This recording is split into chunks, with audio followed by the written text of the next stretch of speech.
Bienvenue dans l'événement du dimanche LCI. Ravi de vous retrouver. La grande interview politique de LCI le dimanche midi. Bonjour Sophie Binet. Bonjour. Notre invitée ce dimanche, merci d'avoir accepté notre invitation. Vous êtes la secrétaire générale de la CGT. Beaucoup de choses à aborder ensemble durant cette heure d'interview avec à mes côtés pour vous interroger, vous interviewer Arlette Chabot. Bonjour à vous. Bonjour à toutes les deux donc. Une semaine sociale particulièrement intense, en tout cas vous l'espérez en tant que chef de la CGT. Semaine à la veille donc du 1er mai, grande manifestation, c'est en tout cas ce que vous souhaitez à travers tout le pays. C'est le moment, Sophie Binet, où les syndicats, une partie de la gauche aussi, doivent se montrer unis. C'est encore possible, vous y croyez au vu de la situation ? Oui, bien sûr, nous serons au rendez-vous dans la rue ce 1er mai. La CGT recense plus de 220 manifestations et rassemblements dans toute la France. Vous pouvez les retrouver sur cgt.fr. Donc il y a forcément une manifestation près de chez vous. Ça sera festif, familial et on sait maintenant que ça sera ensoleillé parce qu'il va faire beau le 1er mai. C'est vrai. Et c'est vraiment très important d'être nombreuses et nombreux pour deux raisons. D'abord, le 1er mai, c'est notre journée. C'est la journée internationale des travailleurs et des travailleuses qui a été créée il y a plus de 130 ans pour se battre ensemble au plan mondial pour la réduction du temps de travail et la journée des 8 heures. Et ensuite, le 1er mai cette année, il arrive dans un contexte très particulier. On est confronté à Trump, Poutine, Netanyahou, Elon Musk, qui veulent construire un nouvel ordre mondial basé sur la loi du plus fort, ou plutôt la loi du plus riche, avec comme première victime les travailleurs et les travailleuses. Et on y reviendra longuement, mais vous dites, c'est votre journée, la journée des syndicats, des travailleurs, journée des partis politiques aussi, vous appelez manière massive, la gauche a aussi vous rejoindre dans la rue ?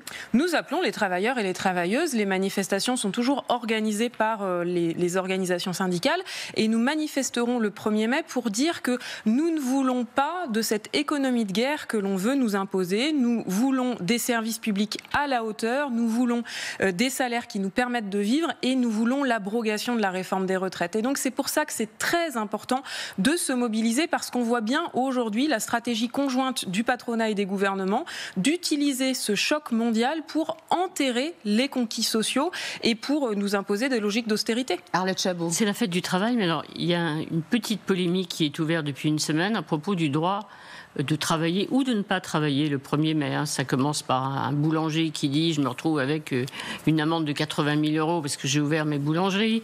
Il y a une proposition de loi qui est présentée au Sénat pour permettre aux boulangers, aux fleuristes, effectivement de travailler ce jour-là. Vous dites non, pas question de permettre, même sous condition, aux boulangers, aux commerces, on va dire de proximité, aux fleuristes évidemment, parce que c'est le 1er mai, d'ouvrir leur boutique ce jour-là. C'est non ? Oui, pas question. Il y a 364 autres jours pour ouvrir. Je rappelle que le 1er mai, les patrons peuvent travailler s'ils le souhaitent. Mais pour les travailleurs et les travailleuses, c'est férié, c'est chômé. C'est un conquis de la lutte. Ça fait quasiment 80 ans que ça dure et ça ne pose pas de difficultés particulières. On sait survivre un jour sans avoir sa baguette de pain le cas échéant. Et c'est très important que ce jour reste férié et chômé. Mais Sophie Binet, si c'est basé sur le volontariat, si les salariés sont OK pour travailler ce 1er mai, qui doit être d'ailleurs payé double. Oui. Si c'est donnant-donnant finalement. Est-ce que disent certains salariés, disant bah oui, moi OK pour travailler le 1er mai, si je suis payé double. Si c'est une demande aussi des patrons qui ont besoin d'ouvrir ce 1er mai, pourquoi ne pas dire d'accord, sous contrôle encore une fois ? Rappelez-vous, c'était exactement ce qu'on nous disait le dimanche, en nous disant de toute manière le dimanche est payé double, donc il faut laisser les salariés qu'ils souhaitent travailler le dimanche. Le résultat, c'est qu'on a complètement libéralisé le travail du dimanche et que moi j'interroge toujours, chaque dimanche j'interroge les salariés que j'ai en face de moi en leur demandant s'ils sont bien payés double et de plus en plus il y a des majorations de 10% ou pas de majoration du tout et encore moins de volontariat. Mais c'est rentré dans les mœurs en même temps de travail le dimanche, il n'y a plus de scandale, il y a eu une bataille qui a duré pendant des années. Oui. Aujourd'hui, ceux qui travaillent le dimanche ne le font pas contre leur volonté, quand même. Ah allez leur parler, vous verrez. Vous avez des échos et des témoignages qui vous remontent ? Évidemment, évidemment. Ouais. Qui sont les travailleurs et les travailleuses du dimanche? Ce sont beaucoup des femmes d'ailleurs, souvent par exemple en situation monoparentale. Il faut quand même se rappeler pourquoi est-ce que on a interdit le travail du dimanche et limité le travail la nuit et les jours fériés. C'est pour avoir du temps pour nos proches, pour nos loisirs, pour notre vie, pour nos familles.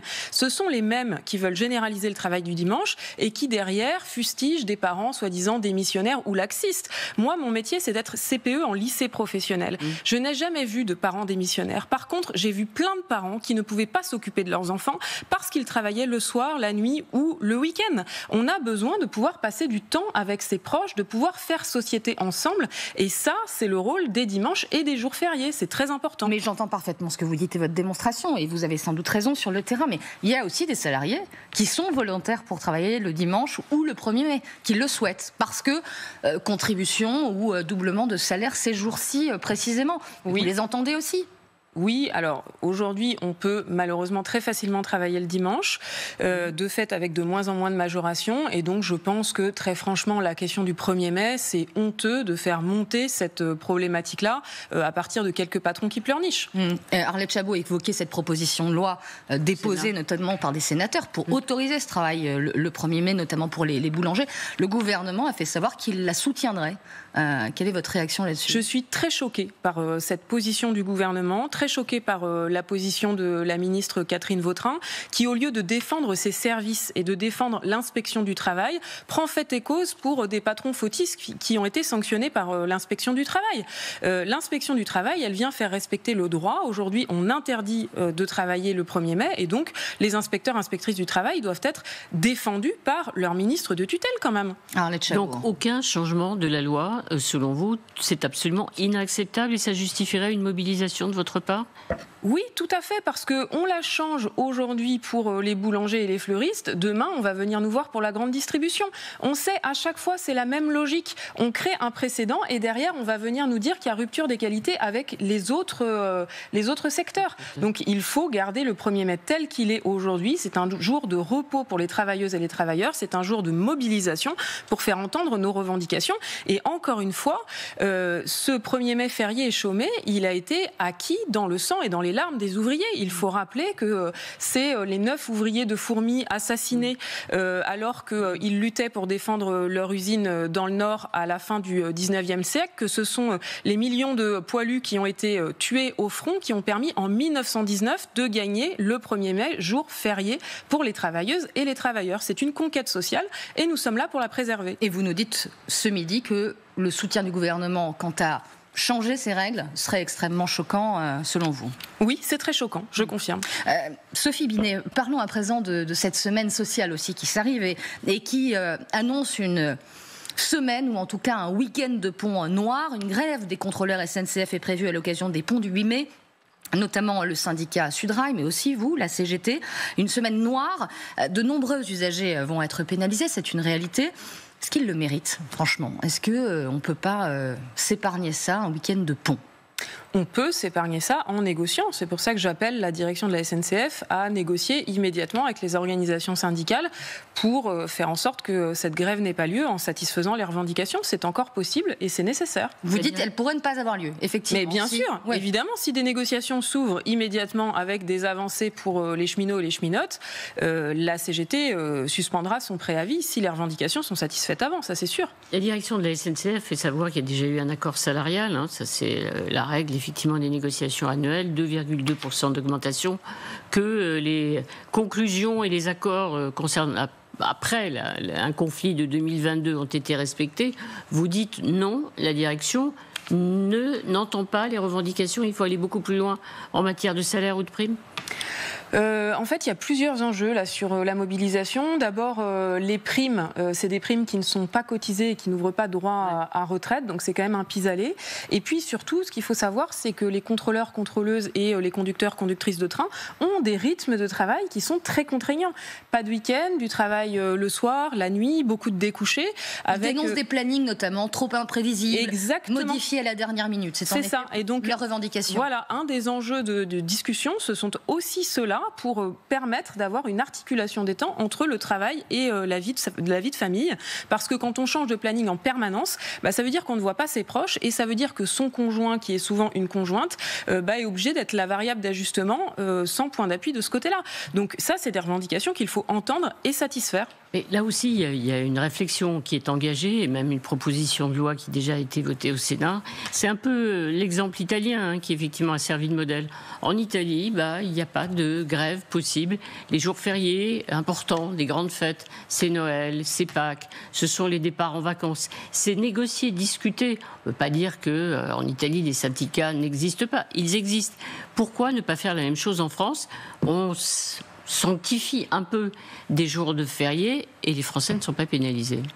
En fait, le problème, c'est que si on rentre dans la discussion, on va vite voir qu'on met le doigt et on ne va pas pouvoir s'arrêter longtemps parce que on parle des jours fériés. Des jours fériés, il y en a une bonne dizaine dans l'année. On parle des Noël, Pâques, c'est pas tous les jours fériés. D'accord, ça fait beaucoup. On parle des départs en vacances. Des départs en vacances, il y en a aussi beaucoup, des départs et des retours de vacances. Et donc, on voit que c'est une sacrée entrave au droit de grève. Le droit de grève, je rappelle que c'est un droit constitutionnel des travailleurs et des travailleuses. Et je rappelle surtout que faire grève, ça ne fait plaisir à personne. Faire grève, ça nous coûte un jour de salaire. En l'occurrence, là, pour les cheminots mobilisés, c'est autour de 100 € qu'ils perdent par jour de grève. Donc, quand on fait grève, ce n'est pas de gaieté de cœur, c'est qu'on a des revendications qu'on veut faire entendre. Ça fait plaisir à personne, à vous cheminots, à vous syndicats, mais ça ne fait pas plaisir aux usagers non plus. Vous avez vu ce chiffre, 65% des Français sont favorables à cette interdiction des grèves à la SNCF lors des ponts du mois de mai et sans doute plus largement lors des vacances scolaires. Est-ce que toute revendication justifie, Sophie Binet, une semaine noire? Franchement, est-ce que c'est pas contre-productif? Écoutez, d'abord, on n'y est pas sur la semaine noire et la direction peut encore l'empêcher. La balle est dans son camp, donc je l'appelle à ouvrir des négociations, puisque le but des cheminots et des cheminotes, s'ils bossent, c'est par attachement à leur métier, pour faire rouler des trains, pour promouvoir un moyen de transport décarboné et pour permettre aux Françaises et aux Français de se déplacer. Leur objectif, il est bien là. Et donc, encore une fois, ça n'est pas de gaieté de cœur qu'il est elle dépose des préavis de grève. C'est pour être entendu sur des revendications qui sont importantes. Mais on s'y dirige quand même très largement, quand on voit les propos notamment de M. Villedieu à Sudrail qui dit que le ministre des Transports met de l'huile sur le feu plus qu'autre chose parce que Philippe Tabarot avait dit que les revendications n'étaient pas légitimes. Bon, ça sent la semaine noire. C'est sûr que le ministre des Transports n'aide pas du tout. C'est un vrai problème. C'est un ministre des Transports qui n'a pas compris son rôle. Précisément, Philippe Tabarot aujourd'hui n'a pas compris son rôle. Oui, il n'a pas compris. Lui plus qu'un autre de ses prédécesseurs. De fait, dès qu'il est arrivé, il a tendu la situation dans le secteur des transports. On se rappelle, nous, à la CGT, de façon très douloureuse, les propos qu'il a tenus quand il y a eu le suicide d'un cheminot syndiqué à la CGT pendant les congés de Noël, où il a eu des propos extrêmement problématiques. Donc oui, il faut qu'il revoie ses propos et qu'il ait conscience que son rôle de ministre, c'est d'être dans l'apaisement et de permettre la négociation, pas avec des propos de surenchère de cette manière-là qui, effectivement, mettent de l'huile sur le feu. Sophie Binet, ce sera une de vos revendications, évidemment, lors de ces manifestations du 1er mai, vous l'évoquiez brièvement. La question des retraites. Et avec vous, Arlette, évoquer cet autre conclave qui va débuter à Rome. Je peux utiliser le mot de conclave, c'était déjà compliqué, mais maintenant il y en a un autre qui est effectivement important, qui commence à Rome. Conclave, est-ce que, vous l'avez quitté, vous ne participez plus à ces discussions voulues par François Bayrou. Vous pensez que de toute façon, aucun accord ne sera trouvé? Vous ne faites pas la moindre, confiance à la CFDT qui, elle, continue à discuter, notamment avec le MEDEF, pour au moins améliorer la réforme sur un certain nombre de points. On pense à l'emploi des seniors, aux carrières difficiles, etc. Est-ce que vous dites, de toute façon, on n'en attend rien? Mais ce que l'on constate malheureusement de plus en plus, c'est que ces discussions sont de plus en plus hors sujet, puisque depuis les déclarations du Premier ministre, on n'y parle plus de l'âge légal et donc de la suppression des 64 ans. C'était quand même le sujet numéro 1.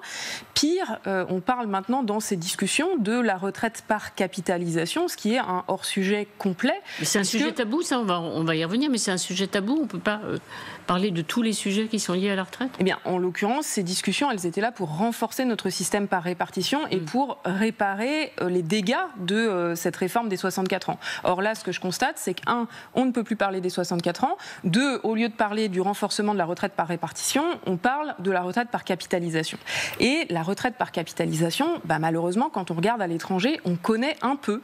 On a vu ce que ça donnait chez nos amis américains qui, depuis quelques semaines, sont extrêmement inquiets de voir leur pension de retraite s'envoler en fumée en bourse parce qu'avec la chute des cours de la bourse, ça se traduit par des catastrophes pour des millions de retraités.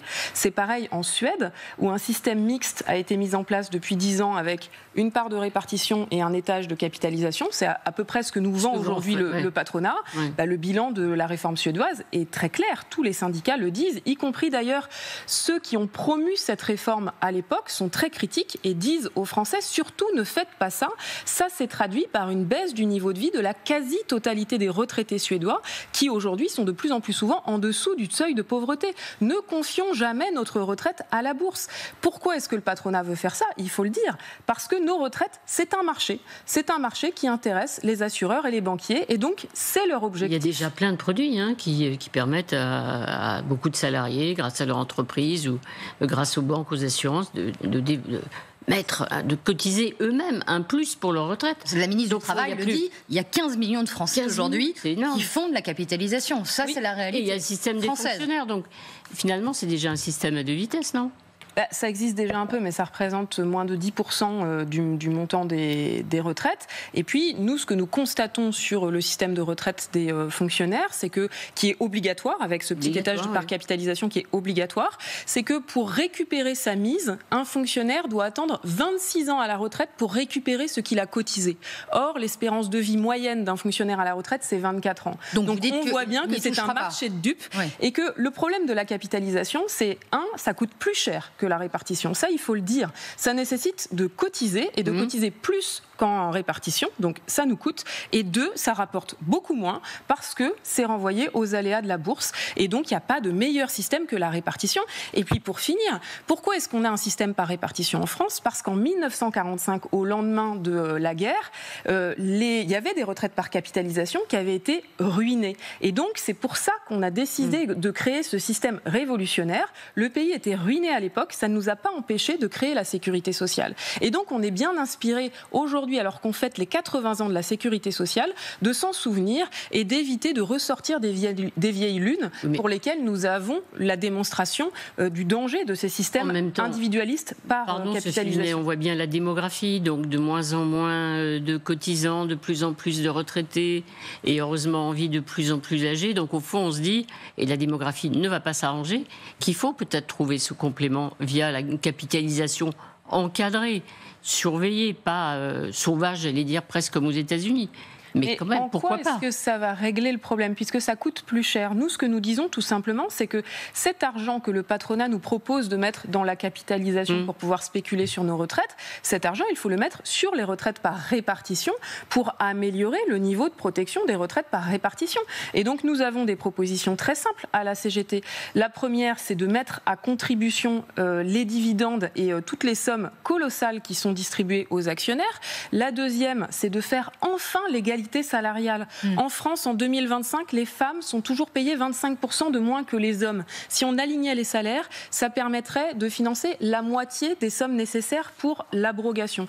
Et puis, on peut aussi augmenter l'assiette des cotisations, soumettre à cotisation les primes, l'intéressement, la participation, l'épargne retraite et pourquoi pas augmenter le taux de cotisation. Ça s'est fait, ça n'a pas ruiné le pays et c'est à des montants tout à fait homéopathiques puisque pour abroger cette réforme des retraites, il faudrait trouver autour de 10 milliards d'euros sur plusieurs années. Donc ça se finance aisément. Oui, sur ce conclave ou conférence sociale à laquelle vous avez claqué la porte au tout début, avec Force ouvrière notamment, vous n'avez aucun regret quant au fait de ne pas être autour de la table, de ne pas participer à ces discussions, peut-être qu'ils n'aboutiront à rien, mais vous ne dites pas que, je ne sais pas, historiquement, il y a quelque chose que vous loupez ?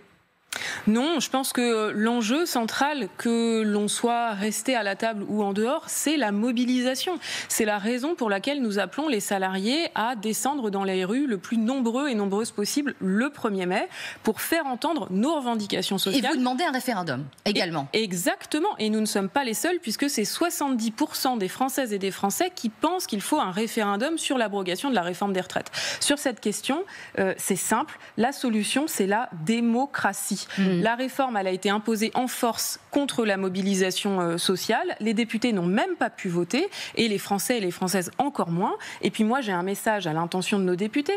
Vous avez été élus pour abroger cette réforme. Reprenez la main, abrogez la réforme, c'est la raison pour laquelle nous vous avons élus. Vous vous adressez directement au Parti socialiste, là encore. Non, à l'ensemble des députés. Oui, enfin, le Parti socialiste et son deal avec François Bayrou, ça portait notamment sur cette réforme des retraites, qui, là, à date, est cette négociation, d'accord, de non-pacte, de non-censure. Vous dites quoi au Parti socialiste, là ? Vous êtes fait flouer ou vous avez mal joué, mal négocié ? Non, c'est pas à moi d'en juger. Ce que nous disons juste, c'est qu'il faut que les députés se donnent les moyens d'abroger cette réforme. C'est la revendication d'une majorité de Françaises et des Français. Nous avons fait une enquête avec l'IFOP la semaine dernière qui montre qu'il y a plus de 65% des Françaises et des Français qui veulent toujours l'abrogation de cette réforme et qui veulent même le retour de la retraite à 60 ans. Et donc, les hommes et les femmes politiques sont là pour nous représenter, pour entendre les revendications sociales. C'est la question, c'est retour à 62 ans, étape intermédiaire, ou directement, puisqu'on est dans l'idée d'un référendum, retour à 60 ans ? La première étape, il y a 2 cases et on peut cocher ce qu'on peut faire. Première étape, c'est les 62 ans. Et après, nous pensons à la CGT qu'il faut revenir à 60 ans, puisque on le voit sur le terrain, il y a de plus en plus de métiers qu'on ne peut pas exercer après 55 ans. Les licenciements des seniors sont colossaux.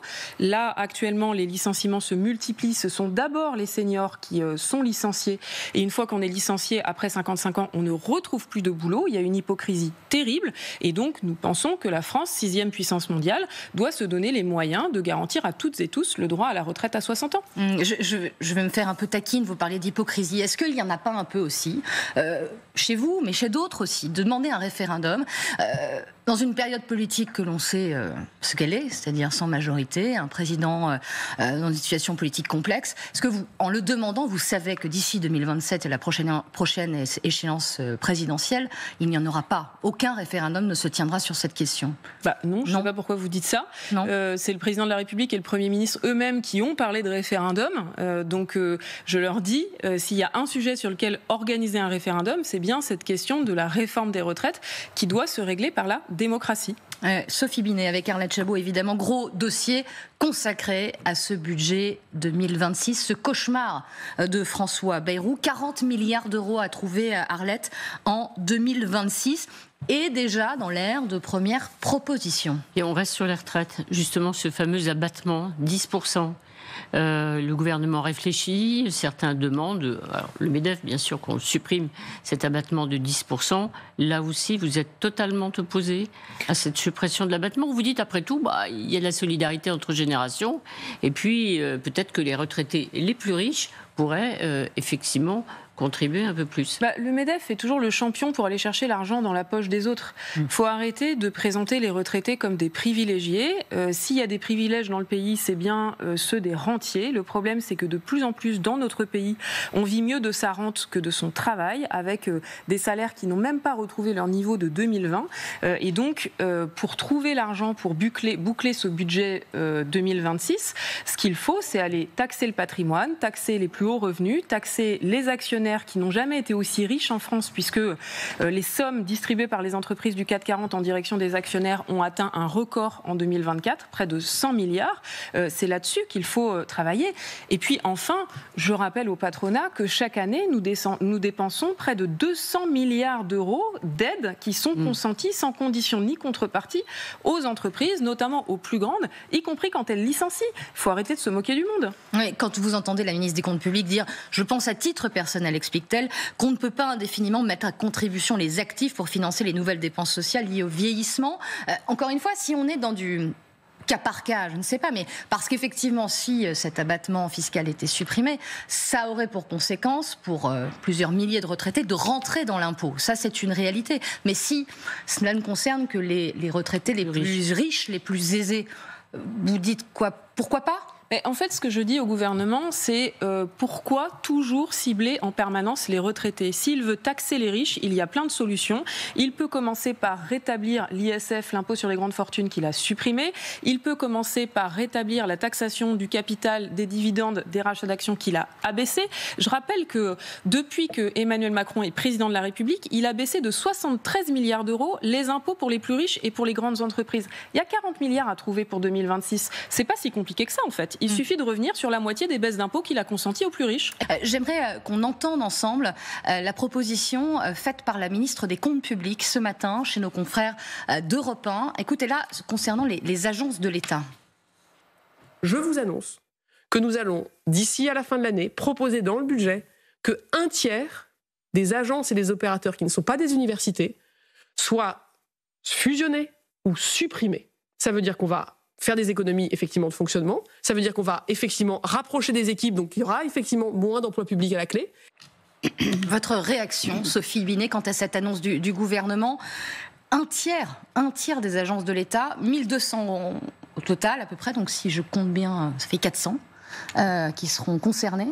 Votre réaction quant à cette annonce du gouvernement ce midi? Écoutez, je découvre, j'avoue que je suis assez inquiète. C'est une annonce qui est très populiste et puis qui risque de ne pas rapporter grand-chose puisque ça ne coûte pas si cher que ça à l'échelle du budget de l'État. 80 milliards d'euros par an quand même, les 1200 agences de l'État. Le frais de fonctionnement. 80 millions, j'imagine.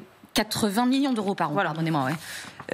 Donc 80 millions d'euros par an, on en supprime quelques-unes. Bon, mais ces agences de l'État, elles ne sont pas là pour servir à rien. Elles servent. C'est par exemple l'ADEME qui est en charge de toutes les problématiques environnementales et qui est dans le viseur de l'extrême droite. Ce sont des agences qui sont utiles pour le pays. Donc il faut regarder au cas par cas, mais ça m'étonnerait qu'il y en ait un tiers qui ne servent pas. Arlette Chabot. Oui, mais il y a des doublons quand même. Vous parlez dans l'environnement, donc au fond, on peut peut-être regarder, parce que si on touche jamais à quoi que ce soit, parce qu'on ne peut pas, parce qu'on fait comme ça depuis des années et que tout est intouchable, on n'avance jamais, non? Mais écoutez, regardons, mais elle fait cette annonce sans concertation, en nous annonçant d'entrée de jeu le chiffre d'un tiers, donc on sent qu'il y a un objectif comptable et chiffré, au lieu d'avoir un objectif d'efficacité et sur le contenu, et donc c'est pour ça que je suis un peu dubitative et inquiète. Oui, mais vous citez par exemple l'agence l'ADEME, dont on ne conteste pas l'utilité, mais parmi ces 1200 agences, et beaucoup l'ont dit, à la place de François Bayrou, Gabriel Attal, ses prédécesseurs, considérant qu'on avait quand même du mal à parfois percevoir l'efficacité de ces agences, du mal à connaître leur nombre exact. Gabriel Attal, Premier ministre, disait « On va s'intéresser à ces agences qui ne se réunissent moins de 3 fois par an ». Moins de 3 fois par an. Encore une fois, ce n'est pas montrer du doigt telle ou telle agence, mais il y a peut-être, Arlette parlait de doublons, problème d'efficacité. Et encore une fois, c'est de l'argent public. J'attends la liste, j'attends les exemples. Mais ce qui serait intéressant, c'est que le gouvernement se penche enfin sur les 200 milliards, parce que là, je parle bien de milliards et pas de millions, d'aides qui sont consenties aux entreprises sans condition ni contrepartie. On n'est même pas capable de nous en donner la liste des niches fiscales et sociales qui sont concernées. Et le gouvernement n'est même pas capable de nous dire précisément combien chaque entreprise touche. Donc, ça n'est pas possible. C'est là-dessus qu'il faut faire une grande revue des dépenses et qu'on peut faire des économies colossales. Il y a des entreprises qui licencient, d'ailleurs toutes les entreprises qui licencient touchent des aides publiques et ne remboursent jamais. C'est un scandale, ça. Vous êtes d'accord avec le PDG de Total qui disait, au fond, quand ça va mal, on touche des aides publiques et après, quand ça va bien, il faut les rembourser? Oui, c'est effectivement du bon sens. Et Total ferait bien de montrer l'exemple. Dans cette grande purge, et cette annonce aussi de Bercy, quant à acter l'annulation de crédits à hauteur de 5 milliards d'euros, l'écologie est l'une des premières touchées, avec près de 600 millions de crédits annulés pour justement préserver cet effort budgétaire. Vous dites quoi aujourd'hui, vous, patronne de la CGT ? L'écologie, l'enseignement supérieur, la recherche sont parmi les premiers concernés. C'est très inquiétant parce qu'on part déjà d'un budget initial qui était très mauvais pour l'environnement, pour la recherche et pour l'enseignement supérieur. C'est très inquiétant parce que c'est notre avenir qu'on sacrifie. Je rappelle que le mois de mars a encore battu tous les records en termes de chaleur. Je rappelle que chaque mois, nous avons un exemple d'une catastrophe soi-disant naturelle qui est causée par le réchauffement climatique. Il y a eu le cyclone à Mayotte puis à La Réunion, par exemple. On sait que c'est lié à l'augmentation de la température de l'eau qui va généraliser ce type de phénomène climatique dangereux. Donc il ne faut surtout pas couper dans les dépenses d'avenir qui permettent de limiter le réchauffement climatique et de se préparer à cette grande transition environnementale. C'est très dangereux, cette politique à courte vue, cette politique chiffrée. Tout ça pourquoi ? Parce qu'on refuse de s'attaquer aux inégalités et qu'on refuse de s'attaquer aux plus riches. C'est là-dessus qu'il faut prendre de l'argent là où il est, à savoir dans la poche des milliardaires. Vous avez été sensible à l'exercice de vérité de François Bayrou, mettant les Français devant la réalité des déficits budgétaires, des difficultés, des efforts qu'il faudrait faire. Vous êtes sensible, vous êtes prête à participer en sortant un peu de votre domaine favori, qui est celui des aides de l'État et de faire payer les plus riches. Vous êtes prête à participer ? En fait, on est prêt à participer pour apporter cela. Et ce qui m'inquiète, c'est que dans cet exercice de dramatisation sur la situation de la dette publique, le Premier ministre, d'entrée de jeu, exclut de toucher aux aides aux entreprises et de toucher à la fiscalité des plus riches. C'est un problème. Soit on met tout sur la table, soit on n'ouvre pas le sujet. Là, il ouvre en biaisant d'entrée de jeu le sujet et en disant il faudra choisir entre couper dans les aides sociales, le budget par exemple des retraites et des retraités, ou alors couper dans les services publics. Donc systématiquement, on est perdant. Pile tu perds, face tu perds. Voilà ce que nous propose le Premier ministre. Quand vous l'entendez, Arlette parler d'exercice de vérité, c'était d'ailleurs sur le pupitre, comme une forme de slogan, l'entendre dire les Français ne travaillent pas assez et que finalement, le pays manque de ressources car nous ne produisons pas assez. Comment vous qualifieriez les mois de François Bayrou à Matignon? Vous l'avez un peu opéré, vous l'avez vu en réunion. Est-ce qu'il vous déçoit ou vous n'attendiez rien de lui initialement? Je l'ai vu une seule fois, donc assez peu, et il est centré sur des enjeux de politique politicienne. Par exemple, lorsque je l'ai rencontré, je lui ai remis la liste. À l'époque, il y en avait 250, des 250 plans de licenciement qui sont organisés en France. Là, on est monté à plus de 360. Il n'a toujours pas levé le petit doigt pour prendre une quelconque mesure pour préserver l'emploi, préserver notre industrie en France. Et donc, qu'il vienne nous dire, la larme à l'œil, qu'en France, on ne produit pas assez, alors que la politique de l'offre du gouvernement est un naufrage, puisque depuis ce septennat d'Emmanuel Macron, on a supprimé et baissé les droits des salariés, on a multiplié les aides aux entreprises et baissé leur fiscalité, soi-disant pour les attirer en France. Le résultat, c'est quoi ? C'est que notre industrie n'a jamais été aussi mal, notre balance commerciale n'a jamais été aussi déficitaire. Et quand on dit ça au gouvernement et au Premier ministre, il nous dit pas de souci, on continue, et il accélère pour continuer à foncer dans le mur. Il faut changer de politique économique. Cette politique de l'offre est un naufrage. Et moi, ce que j'observe, c'est que la situation en Espagne, elle est complètement différente. Vous faites référence à ce qui a été mis en place ces dernières années. Tout à fait. En Espagne, de l'autre côté des Pyrénées, un pays qui nous est très proche, le gouvernement a eu une politique de la demande. Il a augmenté les salaires de façon considérable, plus de 30%. Il a supprimé les statuts précaires au travail. Il a développé l'investissement. Et là même, ce qui est à l'ordre du jour par les syndicats espagnols, c'est une grande politique de réduction du temps de travail. Et le résultat en Espagne, c'est quoi ? C'est que le taux de chômage n'a jamais été aussi faible et que la dette publique baisse. Donc on voit qu'avec une politique économique adaptée, il n'y a pas de fatalité à la situation que connaît le pays. Mais avec un salaire minimum espagnol bien plus faible que nous en France. Oui, mais qui est en train de nous rattraper parce que là, il y a eu une dynamique très importante. Et moi, ce que je note, c'est qu'en augmentant de 30% le salaire minimum, ça n'a pas découragé les entreprises de créer de l'emploi. Au contraire. Donc ça montre qu'on peut augmenter les salaires. Augmenter les salaires, ça augmente la demande intérieure, la consommation. Et c'est quand même ça le premier moteur économique du pays. Donc il y a une erreur d'analyse économique et de stratégie économique et industrielle. Et le problème, c'est que le gouvernement, au lieu de bifurquer, accélère et fonce dans le mur, tout klaxon ouvert. Vous évoquez la situation très compliquée de notre industrie, en tout cas une partie de notre industrie. Avec Arlette, on aimerait évoquer la situation ArcelorMittal. Oui, alors, il y a les bonnes nouvelles, on pourra peut-être revenir. Si on parlait tout à l'heure des fonderies de Bretagne, effectivement, il y a un plan, elles seront sauvées, reprises par une entreprise. Là, on touche à l'industrie de défense, au fait. Ils fabriqueront des obus et travailleront plus pour Renault, enfin, en tout cas, l'entourage des trucs. Et puis, il y a ArcelorMittal.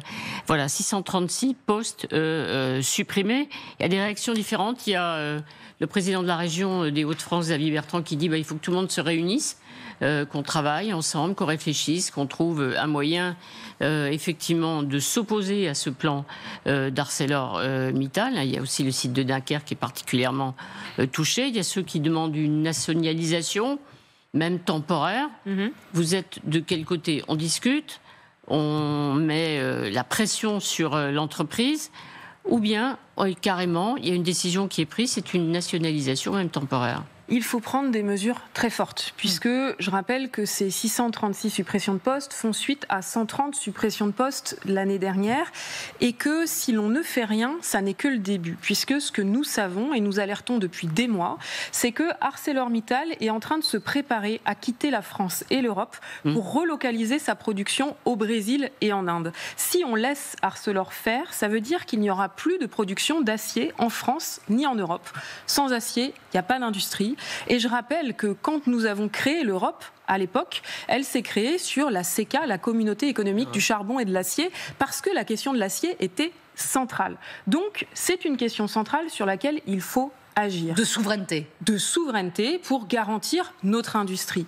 Et là, la seule chose à faire, c'est de prendre des mesures fortes, à l'image de ce qu'ont fait d'autres gouvernements européens. Je pense aux Britanniques qui viennent de nationaliser British Steel pour protéger l'emploi. Je pense aussi aux Italiens qui ont mis sous tutelle une usine d'ArcelorMittal l'année dernière pour empêcher la fermeture et qui, grâce à cela, ont réussi à trouver un repreneur. Donc vous faites référence aux Anglais pour abonder dans la question d'Arlette. Il faut nationaliser, vous dites aujourd'hui ArcelorMittal, comme le demandent d'ailleurs plusieurs responsables politiques à gauche, je pense à François Ruffin. Il faut nationaliser ArcelorMittal, c'est une entreprise stratégique et si on laisse faire la direction de Mittal, nous on sait ce qu'elle veut faire et son objectif. Et le problème, c'est que face à cette situation très grave sur laquelle nous alertons depuis des mois, je suis très en colère parce que le gouvernement ne prend pas la mesure de la gravité de la situation et continue sa politique du carnet de chèques. Arcelor annonce 636 suppressions d'emplois. Le ministre de l'Industrie lui répond en lui promettant 850 millions d'euros pour la décarbonation et en fermant les yeux sur ces 636 suppressions d'emplois.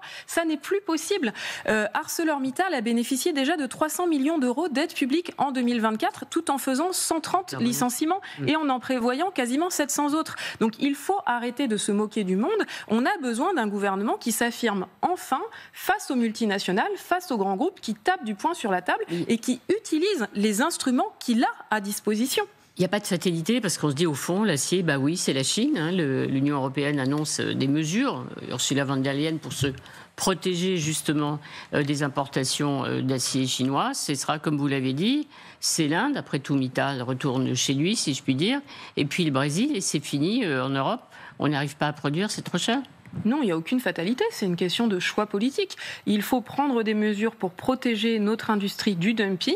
C'est la raison pour laquelle la CGT, face à la guerre commerciale que déclenche Trump, nous disons ni guerre commerciale, ni libre-échange généralisé.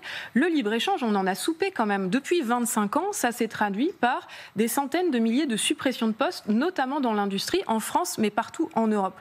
Ce que nous voulons, c'est refonder les règles du commerce international et mettre en place un juste échange, c'est-à-dire conditionner les droits de douane au niveau de normes sociales, environnementales et fiscales pour mettre fin au dumping. J'entends juste la réponse quant à formulée par le ministre de l'Industrie. Vous dites promet des aides supplémentaires, mais quelle devrait être du coup la réponse du gouvernement là immédiatement? Nationaliser ArcelorMittal, voilà ce qu'il faut faire. Voilà ce qu'aurait dû faire le gouvernement pour Vancorex, cette entreprise chimique d'Isère qui vient d'être rachetée par son concurrent chinois avec 5 à 6 000 suppressions de postes à la clé, une catastrophe environnementale et une catastrophe stratégique. Tout ça pourquoi? Parce que le gouvernement a refusé d'entendre nos alertes et a refusé de nationaliser alors que nous avons trouvé un investisseur indien qui est prêt à reprendre l'intégralité de l'activité. On a un gouvernement qui n'est clairement pas à la hauteur de la gravité de la situation. Et on ne va pas nationaliser toutes les entreprises en difficulté, c'est ce que dit au fond le gouvernement. Parfois, c'est peut-être nécessaire, mais... Oui. Non, il y a tout à fait, mais je suis d'accord avec vous. Tout le monde. Le problème, en fait, c'est que le gouvernement, son raisonnement, c'est l'inverse. C'est par principe, il dit qu'il ne veut nationaliser aucune entreprise, alors que parfois c'est nécessaire et parfois de façon temporaire. Sur Vancorex, il aurait suffi de la nationaliser quelques mois, puisque nous avons trouvé un repreneur. Il fallait laisser le temps de construire un autre projet. Sur ArcelorMittal, il faut nationaliser parce que c'est une industrie stratégique et que si nous ne le faisons pas, nous allons la perdre et derrière perdre tout le reste de l'industrie et se laisser le temps de trouver d'autres solutions. Je rappelle quand même que à une époque, c'est grâce à nos industries nationales qu'on a construit nos champions. Alstom, par exemple, c'est un champion qui avait été nationalisé et qui, grâce à cela, est devenu champion. Je pourrais multiplier les exemples. Il y a quelques instants, Arlette évoquait le cas des fonderies de Bretagne. Question de souveraineté, souveraineté pour assurer finalement notre défense, notre réarmement face à ce que le président de la République, Emmanuel Macron, a évoqué, menace existentielle. La Russie, cette fonderie de Bretagne, sous-traitant automobile, va être pris par un industriel de la défense pour fabriquer, dans les prochaines semaines, des obus. Est-ce que finalement vous dites là, dans ce cas précis, bravo, que la défense crée des emplois, c'est bien ou c'est choquant ? C'est la lutte des salariés qui crée des emplois parce que la situation de la fonderie de Bretagne, je la connais très bien, j'y suis allée. Ça fait des mois que les ouvriers se mobilisent pour défendre leur usine. 266 emplois conservés. Nous avons sauvé, et c'est la CGT qui a réussi à sauver ces 266 emplois en trouvant un repreneur et puis en réussissant à forcer Renault à s'engager au minimum pour garantir l'avenir de l'usine qui sinon aurait fermé. Nous avions un premier repreneur qui garantissait de continuer plutôt sur l'automobile et puis sur d'autres secteurs, nous avions travaillé la diversification de l'activité.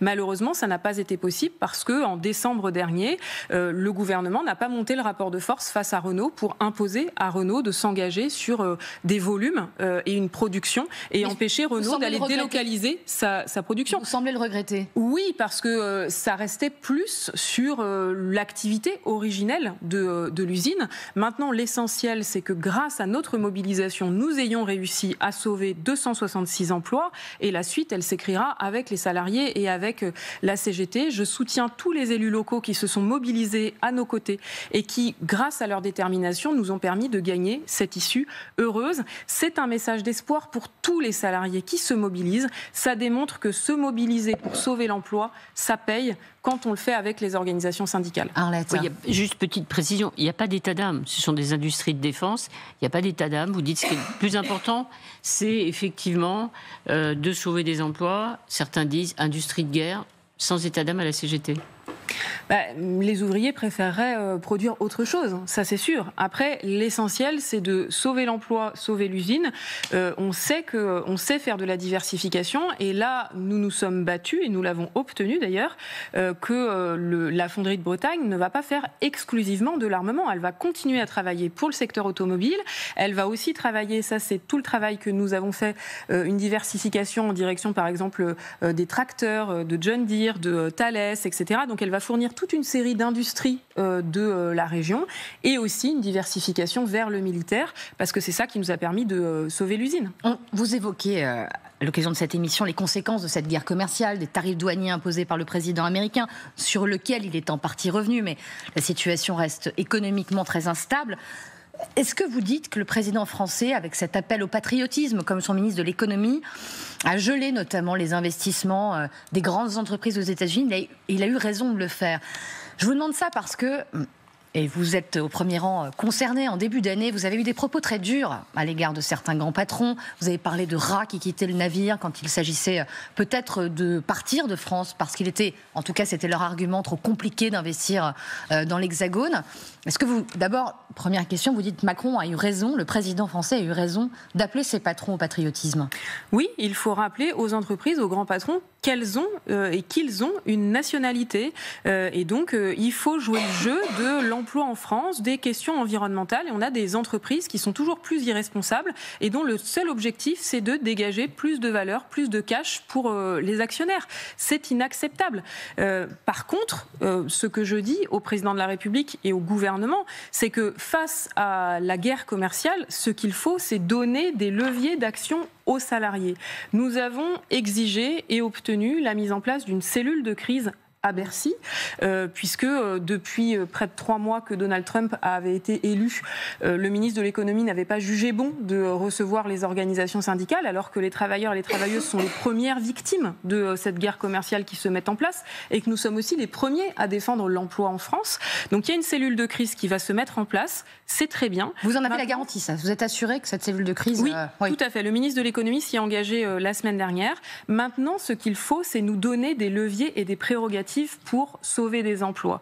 Nous voulons, par exemple, pouvoir avoir systématiquement la possibilité d'imposer un repreneur à une entreprise qui veut fermer. Nous voulons réformer les tribunaux de commerce pour que les salariés puissent être à la table. Nous voulons pouvoir prioriser le Made in France dans les marchés publics, mais aussi dans la politique d'achat des grandes entreprises qui doivent arrêter d'aller se fournir à l'autre bout du monde dans les pays à moindre coût, mais privilégier les chaînes de valeur françaises et européennes. Voilà ce qu'il faut mettre à l'ordre du jour. Oui, vous aviez une phrase terrible, vous aviez dit en visant Bernard Arnault, les rats quittent le navire, quand il avait dit qu'il allait davantage investir aux États-Unis. Vous regrettez cette phrase, elle est exagérée ? Non, c'est une image qui malheureusement illustrait très bien le problème actuel. Et je note que Bernard Arnault continue à faire du chantage à la délocalisation et qu'on a des chantages, par exemple, des laboratoires pharmaceutiques qui ont fait un communiqué de presse scandaleux ces dernières semaines en demandant et en imposant un chantage sur la politique de médicaments française. Sinon, ils iraient délocaliser encore plus, alors que je rappelle que Sanofi est un des premiers bénéficiaires du crédit impôt recherche et qu'il licencie chaque année des centaines de chercheurs. Il est d'ailleurs en train de céder une de ses filiales actuellement. On arrive aux dernières minutes de cette émission, Sophie Binet. Parlons peut-être un peu de la situation politique du pays. Est-ce que vous souhaiteriez, et ça revient un peu dans l'atmosphère, que le gouvernement soit prochainement censuré ? Le RN dit qu'il pourrait être tenté, une partie de la gauche également, une motion de censure déposée. Alors, elle est annoncée pour à date, elle n'est pas encore déposée. Est-ce que ça contribuerait peut-être à faire avancer le débat selon vous, ou à déstabiliser peut-être encore un peu plus une situation politique déjà plus que compliquée? Ça n'est pas notre sujet. Notre sujet, c'est la réponse aux exigences sociales. Ce que nous voulons, c'est un gouvernement qui abroge la réforme des retraites. Un gouvernement qui tombe a forcément des conséquences pour la situation économique du pays. Moi, j'appelle ce gouvernement, ici présent, à abroger la réforme des retraites, à donner à nos services publics, à nos hôpitaux, à l'aide sociale à l'enfance, qui sont exsangues, les moyens de pouvoir fonctionner, à donner des signaux permettant d'augmenter les salaires des salariés. Voilà ce qu'il faut mettre à l'ordre du jour, au lieu de nous parler d'économie de guerre. Arlette Chabot, dernière question. Si on revient sur ce qui s'est passé à Nantes, effectivement, un lycéen qui tue une de ses camarades, bon, on ne sait pas tout. Vous faisiez allusion tout à l'heure à votre premier métier, conseillère effectivement principale d'éducation. Qu'est-ce qu'on fait pour empêcher la violence, pour contrôler les sacs des gamins qui rentrent avec des couteaux qui peuvent être dissimulés dedans? Vous avez, il y a un débat, les portiques de sécurité, tout ce qu'on veut. Qu'est-ce que vous dites, vous, face à cette violence, en tout cas? D'abord, ce que je veux dire au nom de toute la CGT, c'est toutes nos condoléances à la famille de cette lycéenne qui est morte, aussi aux autres élèves qui ont été blessés, à tous leurs proches, aux élèves, à la communauté éducative qui est très choquée par ce qui s'est passé. C'est très grave et il faut que ça cesse. Et ensuite, ce dont on a besoin, c'est de vraies politiques de prévention. Ce jeune qui a assassiné sa camarade était très mal. Il y avait des signaux d'alerte qui avaient été donnés. Le problème, c'est lui-même était suivi, quand même. Sa mère l'avait emmené, effectivement, consulté à 6 reprises. Oui, le problème, c'est qu'on a de moins en moins les moyens d'avoir de vraies politiques de prévention, de suivi et d'accompagnement des enfants qui vont pas bien. En France, il y a plusieurs milliers d'enfants qui sont en danger parce que l'aide sociale à l'enfance n'a plus les moyens de travailler. Ça, c'est une bombe à retardement parce que des enfants qui sont laissés dans un climat de violence, derrière, évidemment, ils vont reproduire ces gestes. Ça n'est pas le cas, visiblement, de ce lycéen. C'est plutôt une problématique pathologique, mais ça se prend en charge. Merci infiniment d'avoir été notre invité. On a entendu votre appel, donc ce rendez-vous dans la rue, ce 1er mai pour tous les travailleurs. Merci Sophie Binet, secrétaire générale de la CGT, d'avoir été notre invitée.